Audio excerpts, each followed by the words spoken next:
सजावल में महकमा तालीम की जानिब से एक ही इजला में 2 कानून बनाने के खिलाफ उम्मीदवार सड़कों पर निकल आए। सिंध हुकूमत की जानिब से 33 मार्च से 39 तक नौजवानों को ट्रेनिंग देने के हुक्म के बाद इंतजामिया की जानिब से ज़िला सजावल की तमाम तहसीलों में 34-35 पर बिठाने के खिलाफ उम्मीदवारों का एहतजाज में नेशनल हाईवे ब्लॉक कर दी। ट्रैफिक की रवानगी मुअत्तल रोड के दोनों इतराफ से गाड़ियों की लंबी कतारें। इस मौके पर उम्मीदवारों ने कहा कि सिंध हुकूमत की जानिब से 33 से 40 मार्क्स लेने वालों को ट्रेनिंग देने का ऐलान किया गया, मगर सजावल में हर तहसील में महकमा तालीम की जानिब से नया कानून बनाया गया है।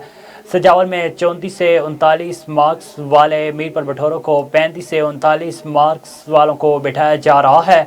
बाकी इजला में 33 से 39 तक नौजवान तालीम याफ्ता का मजाक किया जा रहा है, नौजवानों के साथ जुल्म किया जा रहा है। एक ही ज़िला है, इसमें 2 कानून क्यों हैं? उन्होंने वज़ीर आला सिंध और वज़ीर तालीम पर इस पर नोटिस देने और दूसरी सूरत में वज़ीर आला हाउस पर धरना दिया जाएगा।